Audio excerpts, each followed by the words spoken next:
The first sound in the chamber was laughter, the ugly kind that only comes from creatures who believe themselves untouchable. The aliens crowded around the cryopod, their voices overlapping in a chorus of mockery as the mist cleared. Inside lay a thin, wrinkled human, his chest rising shallowly, skin clinging like parchment to bone. One assassin nudged the glass with a taloned finger and said, "This is what we dragged out of deep space. A relic from the fossil age?" Another chimed in, "Careful, he might throw his dentures at us." The room erupted. Their blades gleamed, their armor shimmered, and their arrogance filled every corner of the air. They were trained killers, assassins bred for war across 100 worlds, and here was their prize, an old man who looked like he could barely stand. Yet none of them noticed how silence seemed to pool in the corners of the chamber, waiting. The pod hissed as it opened, the stale air of centuries escaping. The man stirred with agonizing slowness, his eyes half-lidded, as if sleep had gripped him so tightly that even waking was a battle. His lips cracked open, and he croaked something too low to hear. The aliens bent closer, amused. One jeered, "What's that, Grandpa? Need your soup warmed?" The man's voice came clearer now, gravel dragged over steel. "Who woke me up?" he asked. The laughter bubbled up again, filling the chamber. The assassins circled him, waiting for the spectacle of his collapse, waiting for him to break under the weight of their ridicule. He tried to rise, stumbled, then caught himself on the edge of the pod. His movements looked clumsy, pathetic even, and yet there was a rhythm hidden in the staggering, a rhythm not of weakness, but of muscle memory. None of them saw it, not yet. One assassin, bold and bored, leaned in close. "What's your name, Fossil? What did they call you back in your toy soldier days?" The man's head tilted up, and for the first time his eyes opened fully. They were not the eyes of a dying relic. They were the eyes of someone who had lived through the kind of violence that reshaped worlds. He said 2 words. "Planet Killer." The words were not shouted. They were not dramatic. They were spoken with the exhausted certainty of fact. The chamber went still for half a heartbeat, as though the ship itself held its breath. Then the assassins burst out laughing, louder than ever. "Planet Killer," one wheezed, clutching his chest. "What did you kill, Grandpa, a sandbox?" Another mimed, staggering with a cane. Their commander did not laugh. His eyes narrowed, his hands curling ever so slightly. He had heard that name before, though the records had always been classified. He dismissed the thought, forcing himself to join the chorus of mockery, but the unease coiled in his gut refused to loosen. The old man lowered his gaze again, muttering something. This time, no one leaned in. They were too busy entertaining themselves with predictions about how long he would last once they unleashed him in the sparring chamber. 5 seconds, one said. 3, another countered. They slapped each other's backs, jostling with the easy camaraderie of predators who thought the hunt was already over.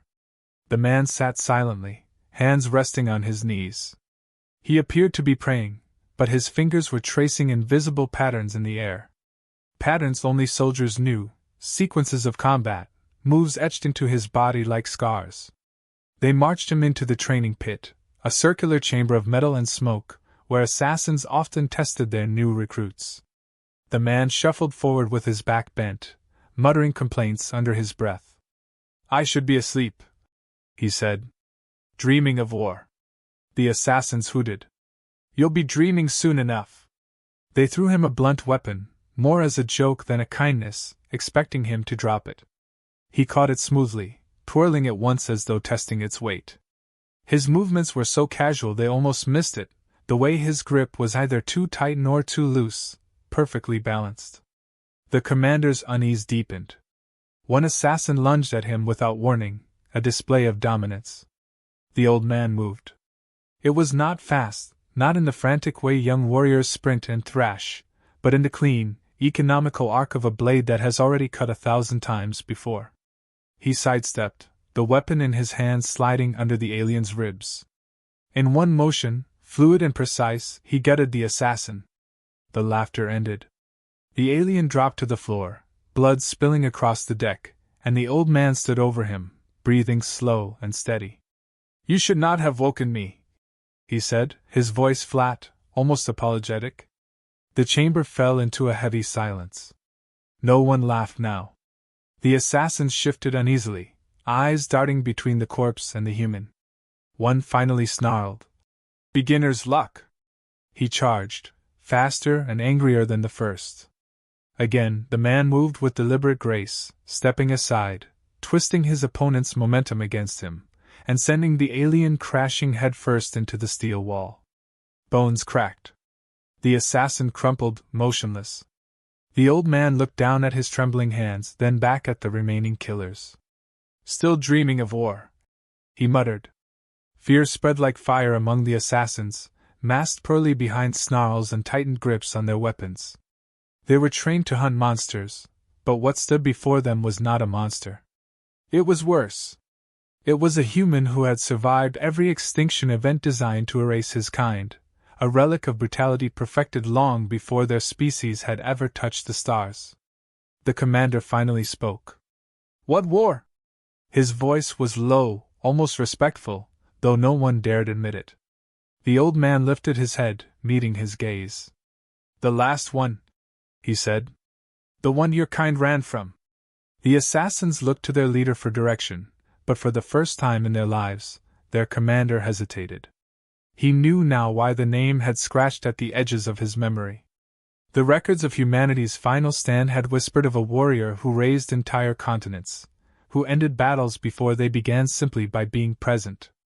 They had called him many names, but one echoed louder than the rest.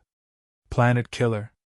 The old man stood straighter now, shoulders squaring, as though each movement was shedding the weight of centuries. His face was still lined, his frame still worn, but something had awakened that had nothing to do with flesh. It was the presence of inevitability, of a storm gathering in the bones of a dying soldier. He glanced at the remaining assassins and offered a humorless smile. "You wanted sport," he said. "Let's play." The chamber filled with silence once more. This time it was not the silence of mockery but of dread. The assassins, for the first time, wondered if they were no longer hunters. They wondered if they had accidentally woken the very thing their ancestors had sworn never to face again. And in that moment, the legend of the Planet Killer began to breathe once more. The blood on the floor had not yet dried when the assassins realized their mistake. They had thought the human's first kill was luck, a desperate jab from a dying fossil. But the second one, the crack of bone against steel and the stillness of another assassin crumpled on the ground, told a different story. The man they mocked was not stumbling blindly. He was remembering. Every movement, every shift of his weight, carried the weight of old wars, the kind that scar entire galaxies. Yet even as fear flickered in their eyes, pride held them in place. They were assassins, bred and trained from birth to extinguish threats before they could grow. Surely, they told themselves, this relic could not match the strength of a squad designed for slaughter. Still, the unease grew heavier in the air, hanging over them like a storm cloud. The old man, still gripping the weapon they had tossed to him as a joke, turned it slowly in his hand as though reacquainting himself with an old friend. His gaze drifted for a moment, and though he stood in an alien ship surrounded by killers, his mind wandered elsewhere. He saw burning skies, fleets blotting out the stars, and the thunder of humanity's final stand. He saw comrades screaming into the void as their ships crumbled, and he heard his own voice shouting orders through the chaos. Memory and reality blurred, and for an instant the assassins thought he might collapse into a daze. Instead, he straightened, and the memories seemed to sharpen him. His hand no longer trembled. One of the assassins, younger than the rest and eager to prove himself, snarled and lunged with twin blades flashing. The old man's eyes tracked the movement without urgency, as though he had seen this charge 1,000 times before. He sidestepped, his grip tightening, and brought the blunt weapon down across the alien's wrist. Bones snapped, the blade clattered, and before the assassin could scream, the human smashed the weapon into his temple. The young killer fell, twitching, and silence followed once more. This time, no one laughed. The commander finally barked an order, his voice cutting through the tension. 2 more assassins advanced, circling the human with calculated precision, aiming to end the spectacle before it spiraled out of control. but the man seemed almost amused. Two at once, he muttered, more to himself than them. That's closer to fair. They rushed him together, blades arcing in opposite directions, a deadly pincer. The old man ducked beneath the first strike, twisted his weapon against the second, and used the alien's momentum to spin him into his partner. Their blades collided, and in that heartbeat of confusion, the human drove his weapon upward into the soft spot beneath one assassin's jaw. The body collapsed instantly, dragging the other down with it. Breathless, the remaining assassins began to whisper among themselves. Their training told them to strike, to overwhelm, but their instincts screamed that they were feeding themselves into a grinder. The old man wiped the blood from his weapon with calm efficiency and sat down on the nearest crate, as though the fight were nothing more than mild exercise. He looked at them with a faint smile that was not warm but weary, like a man who had been here too many times before. I dreamed of this, he said softly. All of you. Over and over. Do you know what it is to dream of killing until you forget how to dream of anything else? The commander flinched at the words. He had seen reports buried in the archives, half redacted, about humans during their final wars. Soldiers whose minds fractured under the endless cycle of destruction, who fought not because they wanted to but because they no longer knew how to stop. Those men had burned entire worlds, not out of malice but because restraint had become impossible. The commander glanced at the corpses on the floor, and realized the legend might be standing before him. Still, arrogance warred with fear in the assassins' hearts.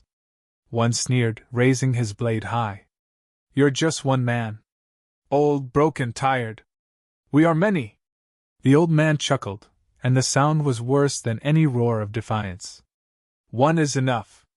His eyes drifted again to the past, to a memory of the day they gave him the name Planet Killer. He had not wanted it. He had not celebrated it. But when the dust settled and 3 alien cities were nothing more than craters, his superiors had whispered it with awe, and his enemies had cursed it with fear. He had carried it ever since, like a wound that never healed. The assassins tried again to overwhelm him, this time with caution. They moved in coordinated strikes, feinting, distracting, while another crept from behind. The man let them. He let the one behind him draw close, raising his weapon in preparation for the final blow. Then, without even turning, the human dropped to one knee, pivoted, and drove his weapon into the assassin's gut. The killer staggered back, shock frozen on his face, and collapsed. The others hesitated, shaken not by the death itself but by the ease of it. The old man rose, blood spattering across his face, and shook his head. You're all too slow. Or maybe I'm too fast. Hard to tell anymore. A ripple of unease passed through the survivors. This was no spar, no performance. This was slaughter. The commander raised his hand to stop them, his mind racing. He had planned to toy with the relic, to let his men sharpen their skills on a fossil, but it was clear now the roles had reversed. The human was sharpening himself on them, rediscovering who he was through their deaths. Every swing, every kill, made him stronger, more awake. The old man turned his gaze to the commander, and for the first time, something like recognition lit his eyes. You know, he said, voice low. Your kind ran from me once. You remember it, don't you? The commander clenched his jaw but did not answer. Silence was answer enough. The assassins around him shifted nervously, suddenly aware that their leader's confidence had cracks. The humans stood taller now, shoulders squared, eyes burning with a fire none of them had expected from a man who had looked half dead minutes ago. He was not the fragile relic they had mocked. He was not even just a soldier. He was the echo of every war humanity had fought, distilled into one body. The chamber smelled of blood and fear, and the assassins, for the first time in their lives, felt the weight of being prey. Still, the commander had his pride, and pride was a cruel master. He stepped forward, blade drawn, and said, Enough games. You are still only flesh, and flesh breaks. The old man raised his weapon, the faintest trace of a smile ghosting across his scarred face. Flesh breaks, he agreed. But legends don't. The assassins braced themselves as the two prepared to clash. Yet even before the first strike, they already knew the truth. The human was not here to be broken. He was here to remind them why his name still echoed across the ruins of history, why the universe had once trembled when it heard the tidal planet killer. And for the first time since they had awakened him, none of them dared laugh. The commander's hand hovered in the air, the silent signal for his assassins to hold back. He had seen enough to know that charging blindly was suicide, but hesitation was not their way either. The old man stood across from him, calm and unshaken, his weapons slick with alien blood.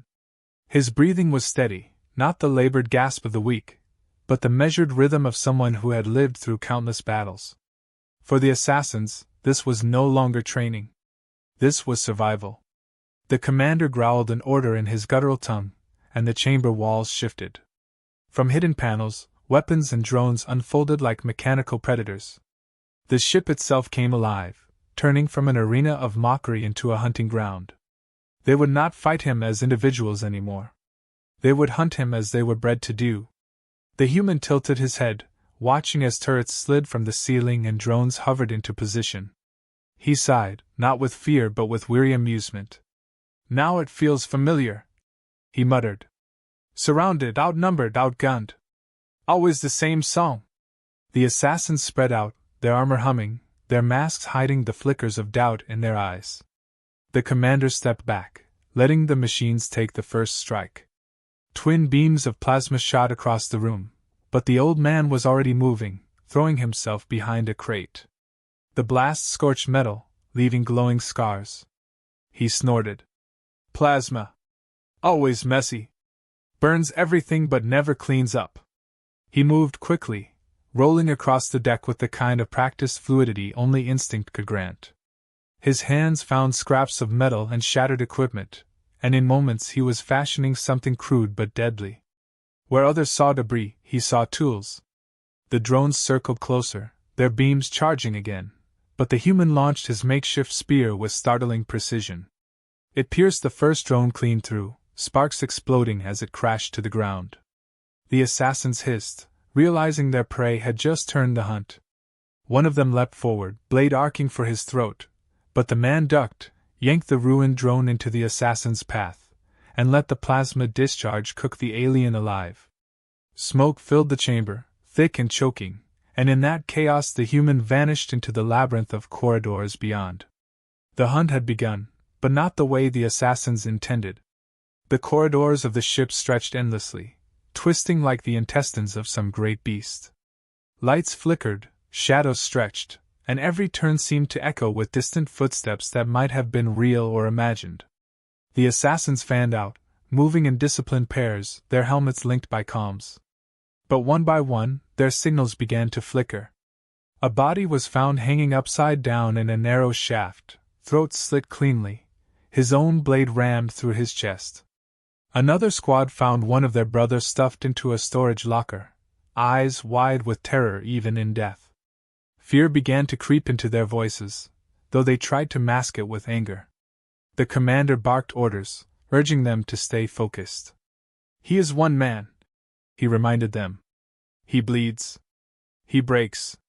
Yet even as he spoke, they found fresh evidence to the contrary. The old man was not running blindly. He was choosing his ground, turning the ship itself into a weapon. He tore out panels to spark electrical fires, left corridors flooded with coolant, and rerouted bulkhead doors to trap isolated assassins. Every trap was simple, crude, but devastating.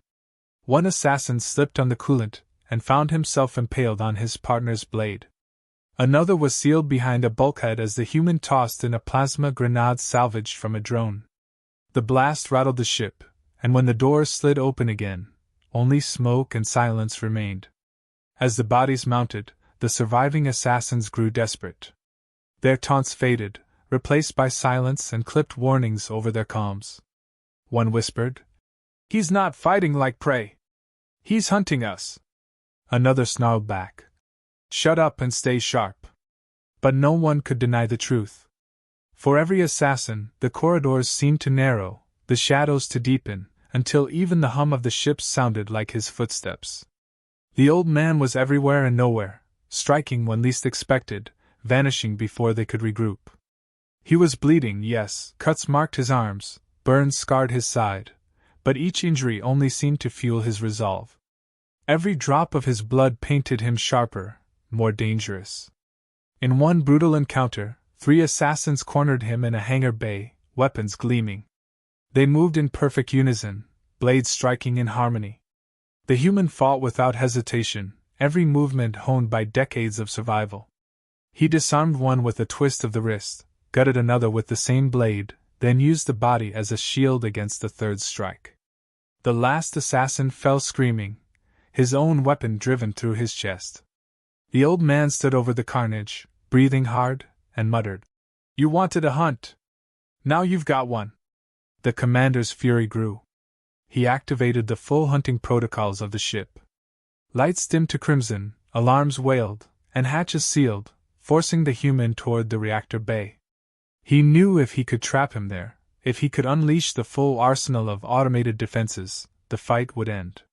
Yet as the old man staggered toward that final chamber, leaving a trail of blood, his eyes burned brighter.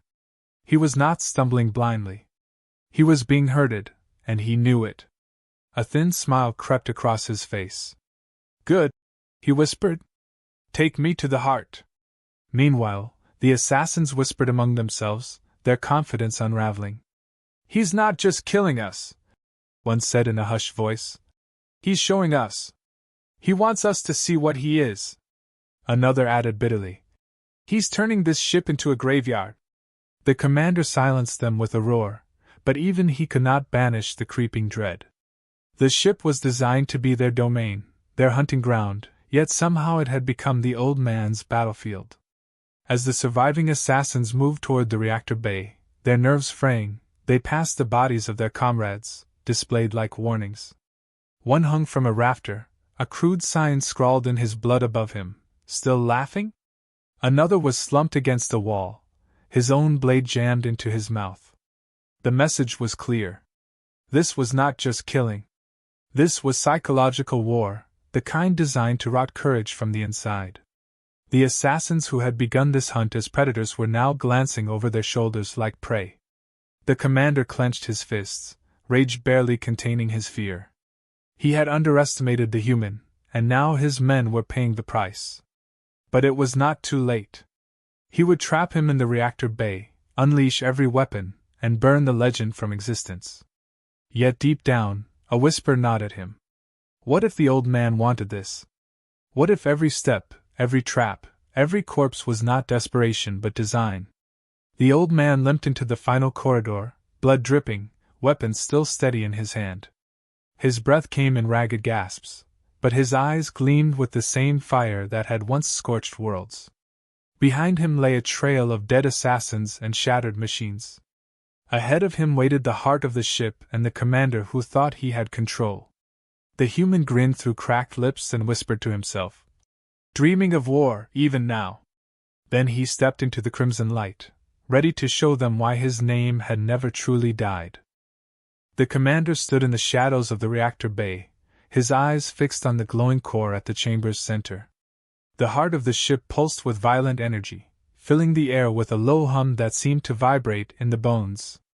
Around him, traps had been set, explosives wired, plasma turrets primed, drones waiting like vultures. His assassins, the last of them, crouched in the upper alcoves, their armor cloaked in darkness, blades gleaming faintly in the reactor's light. Every entrance had been sealed. Every path calculated. The human was walking into a death box. The commander forced his breathing to steady, telling himself that legends bleed, that even myths end in fire if you throw enough fuel onto them. But behind his words, fear still whispered. The name Planet Killer gnawed at him like a disease. The old man entered slowly, limping but upright, his weapon clutched tightly in his hand.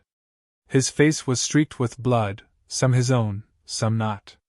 He paused at the threshold, eyes sweeping the room. He did not speak immediately, and that silence was more unnerving than any taunt. When he finally broke it, his voice was low and steady. "You've prepared well. I almost feel honored." The commander stiffened, hearing mockery in the tone. "You won't leave this room alive, human," he growled. The old man smiled faintly, though there was no joy in it. "I've heard that before. Never seems to stick," the commander signaled. At once, the turrets came alive, firing streams of plasma into the center of the room. The human dove behind a bulkhead, the metal hissing as molten streaks cut across it. Drones swarmed, wings humming, weapons glowing, while assassins leapt from their perches to strike from above. It should have been overwhelming. It should have been the end. But the human moved with terrifying efficiency. He tore a panel from the floor and hurled it into a cluster of drones, sending them crashing into each other in a storm of sparks. He rolled low beneath the plasma fire, closing the distance to one assassin before the alien could react. In a blink, he disarmed him, shoved him into the path of a turret, and watched as plasma burned him to ash.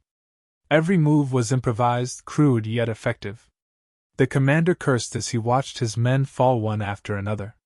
The old man was bleeding more now, his strength faltering, but with each strike he fought harder, as though pain only sharpened him. He ducked behind coolant pipes, forcing a plasma beam to slice through them, flooding the floor with freezing mist that cloaked his movement. He grabbed a discarded blade, spun it in his hand, and buried it into the chest of another assassin before dragging the corpse into a tripwire of explosives.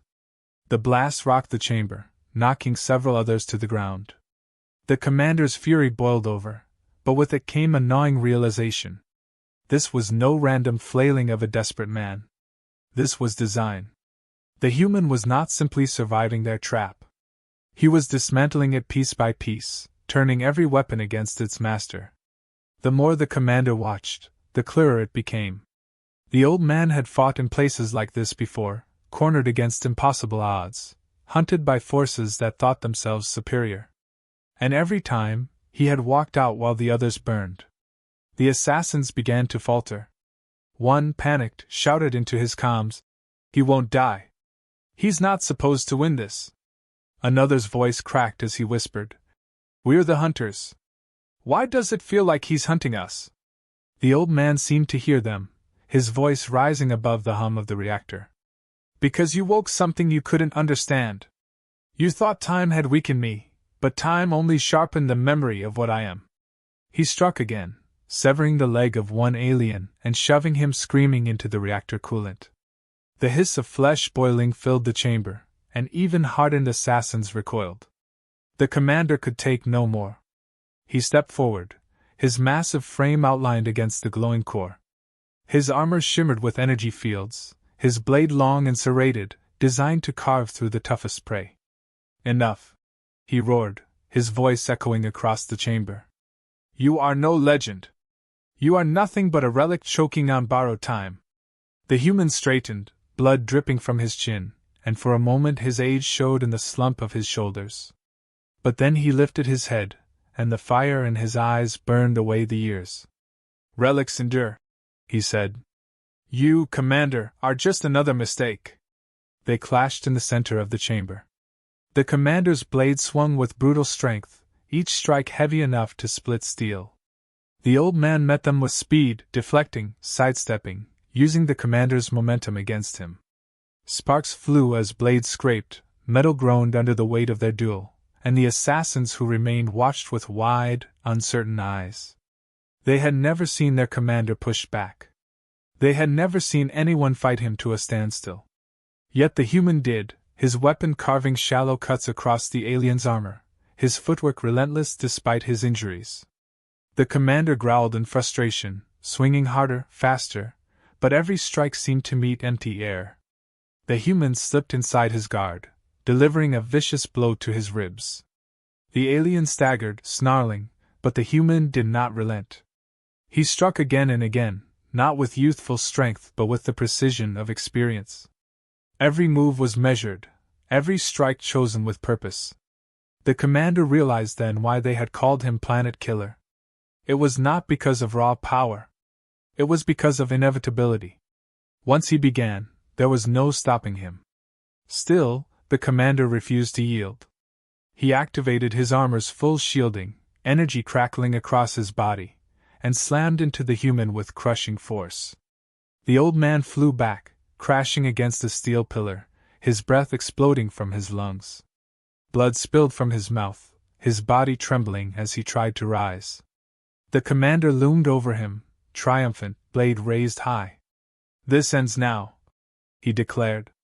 But the human's lips curled into a bloody grin. "Yes," he rasped. "It does!" His hand slammed onto the console behind him, a console he had reached deliberately during the fight.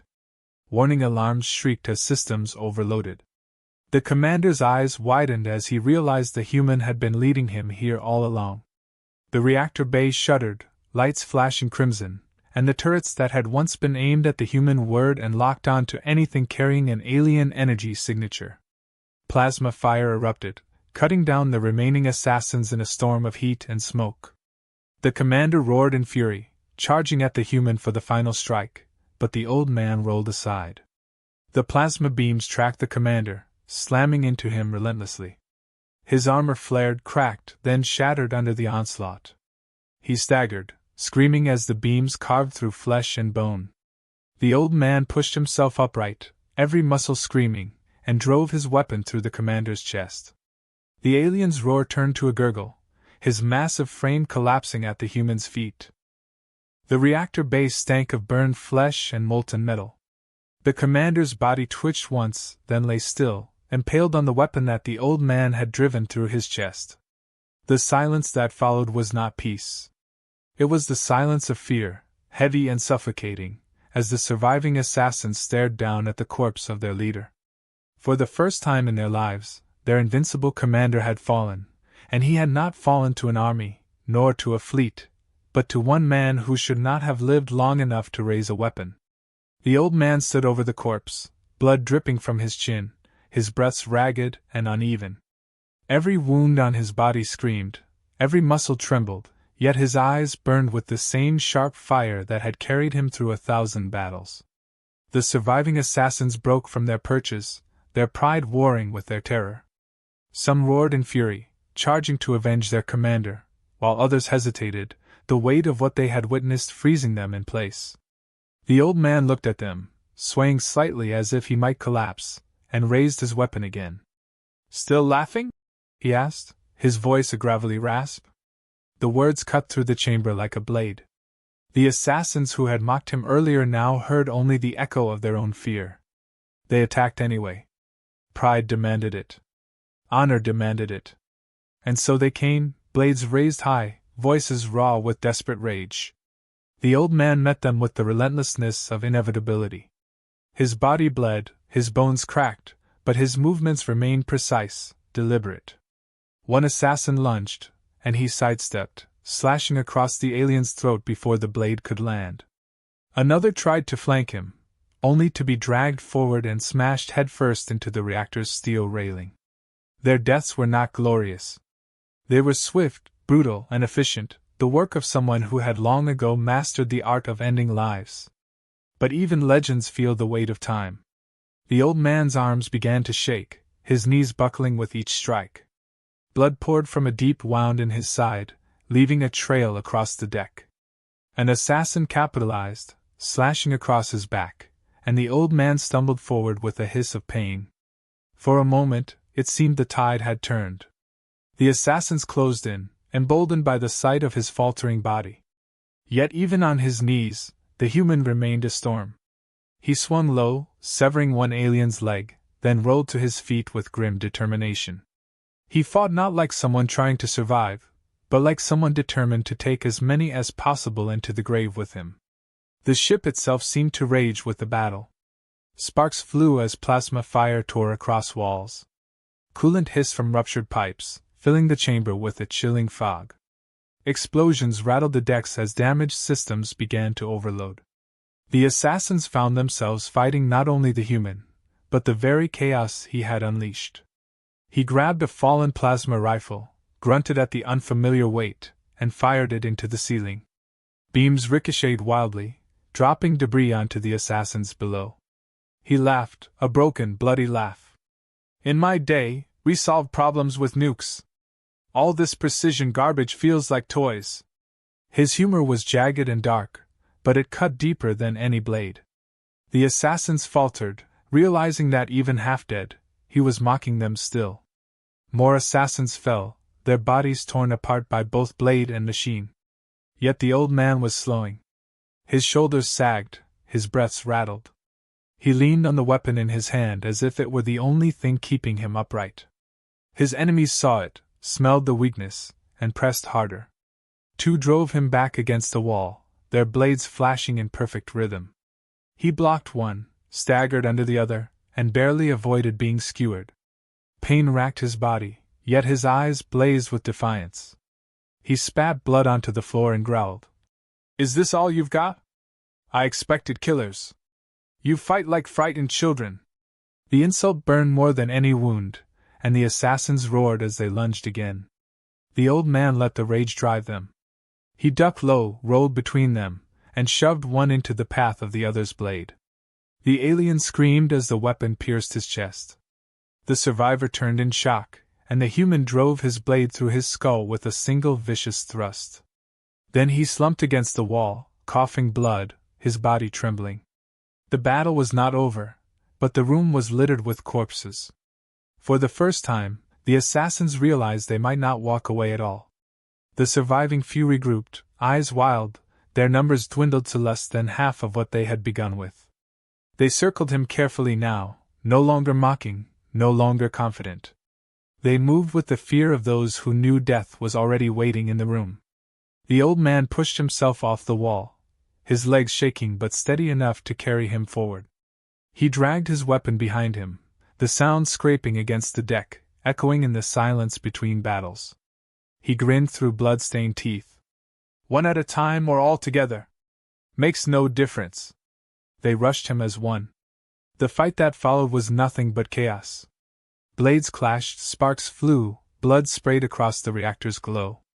The human fought like a dying star, every strike burning brighter than the last, every wound deepening but never slowing him. He disarmed one assassin and used his own blade to gut him. Another stabbed him through the shoulder, but the old man twisted, breaking the alien's neck with a brutal snap. A plasma bolt seared across his leg, and he fell to one knee, but even from there he fought, dragging one assassin into the path of another's weapon before slamming his head into the steel floor. By the time it was done, the chamber was silent again. The old man stood in the center, swaying, his body broken, surrounded by the corpses of the assassins who had once laughed at him. Smoke and blood filled the air, the reactor pulsing ominously behind him. He leaned heavily on his weapon, his vision blurring, his breath shallow. Yet his eyes still burned, alive with the fire of the war that had never truly left him. He limped forward, stepping over bodies, until he reached the corpse of the commander. He placed a hand on the alien's chest and muttered through cracked lips, "Still think I'm just a relic?" Then he pushed himself upright, blood dripping down his arms, and turned toward the glowing reactor core. The ship groaned, wounded from the chaos, its systems sparking and failing. He knew he could not last much longer. But he also knew the assassins had failed in their mission. They had mocked him, hunted him, and now they lay dead at his feet. Every step was agony as he moved toward the console, his body screaming for rest, his vision dimming. He laughed again, a hollow, broken laugh. "Dreaming of war," he whispered. "Always dreaming of war." The reactor's light bathed him, making his battered figure appear larger, like a shadow stretching across history. The hunt was over. The assassins were gone. But the legend they had tried to bury had been reborn in fire and blood, and the universe would soon remember the name Planet Killer. The ship groaned as though it were dying, the reactor's pulse shaking the walls, sparks raining from the ceiling like artificial lightning. The old man leaned heavily against the console, his body a ruin of cuts, burns, and broken bones. His vision blurred, his chest rattled with every breath, but still he stood, refusing to collapse while the hum of war still filled the air. Around him lay the corpses of the assassins who had mocked him, sprawled in heaps across the floor. Some had died screaming, others in silence, and all had died thinking they were hunters until the very moment they realized they were prey. He looked at them and felt no triumph, only the tired weight of a truth he had carried for centuries. Killing had never been glory. Killing was only survival. He pressed a trembling hand against the console, dragging himself upright. His reflection stared back at him in the blood-smeared surface, and for a moment he barely recognized the man who looked back. Scarred, weathered, ancient, but still burning with the eyes of someone who had refused to be erased. He thought of the wars he had fought, the comrades he had lost, the endless cycle of battles that had defined him. And he thought of how the universe had tried to forget him, how time itself had buried him under silence and shadows. Yet here he was, standing again in the middle of death and fire. Perhaps this was all he had ever been meant for. He reached for the comms, his fingers shaking as he dragged them across the alien interface. The system resisted, but his soldier's instincts found the right sequence, the right pressure points. The console hissed, lights flickering, and then a channel opened to the void outside. His voice, cracked and ragged, carried into the stars. "Planet Killer lives," he said. Just 3 words. Simple, final. But those words rippled outward like detonations, carried across alien frequencies, burrowing into the ears of commanders and soldiers, into the hearts of those who remembered what the name meant. Panic would spread faster than fire, and with it the knowledge that the storm they had thought buried was breathing again. His knees buckled, and he caught himself before collapsing. Pain seared through every nerve, his body demanding he surrender, but surrender had never been an option.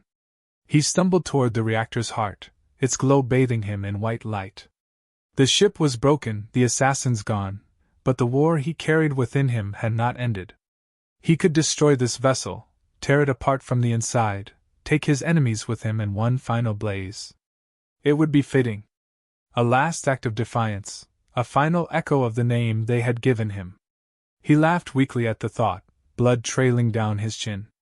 Planet Killer. Dying as he lived. Yet before he could touch the reactor, before his hand could set the final chain in motion, a shadow fell across him. Shapes emerged from the smoke, not alien assassins but sleek figures in dark armor, moving with discipline and precision. For a moment, he thought he was hallucinating, seeing ghosts from the past. But then one stepped forward, removing their helmet, and he saw a human face. Younger, unscarred, but unmistakably human. The soldier saluted sharply, eyes burning with respect. "Sir," the soldier said, "we've come for you." The old man blinked, confusion cutting through his exhaustion. "Humans," he rasped. "Impossible." The soldier nodded. "We endured. We hid. And we waited. And now we rise again."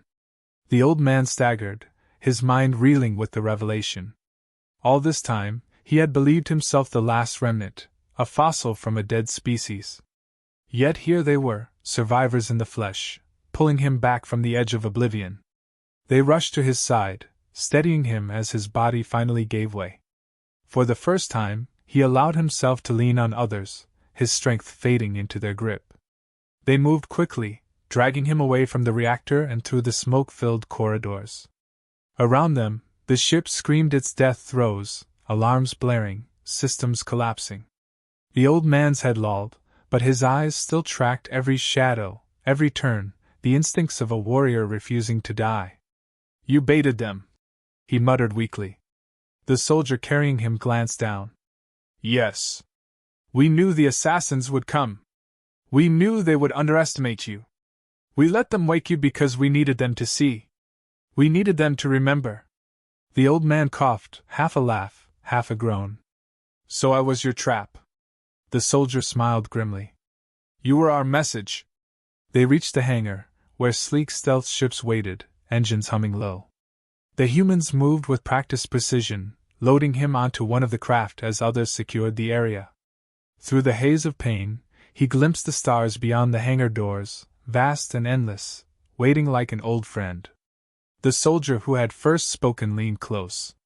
"Your fight isn't over, sir. The galaxy remembers your name now. And so do we." The old man closed his eyes, exhaling slowly. "War's not over," he whispered. "And neither am I." The ship lifted off, slipping into the void, leaving behind the burning carcass of the assassin's vessel. The flames consumed the dead, the wreckage scattering into space, but the legend had already escaped. Across the alien networks, Across the hidden corners of the galaxy, the message was spreading. Planet killer lives. Armies would panic. Commanders would doubt. Worlds would remember the fire that once swept across them. And somewhere in the darkness, human survivors would rally around the symbol they had just revived. The old man lay in the medical bay of the stealth ship, his body broken but his spirit burning. He stared at the ceiling, listening to the steady hum of the engines. For the first time in centuries, he felt something he had forgotten. Not triumph, not rage, but purpose. He had been mocked, hunted, nearly broken. And yet here he was, carried forward by those who still believed. He let his eyes close, not in surrender, but in rest. The storm was gathering again, and when it broke, it would shatter the galaxy. The stars stretched on endlessly, cold and indifferent, but somewhere in their silence, a legend breathed again. The assassins had mocked the old man, believing they had found a relic. Instead, they had unleashed a nightmare. They had reminded the universe why his name was spoken in fear, why even in death humanity had left a scar. The man they had called Planet Killer had risen once more, and his war was only beginning.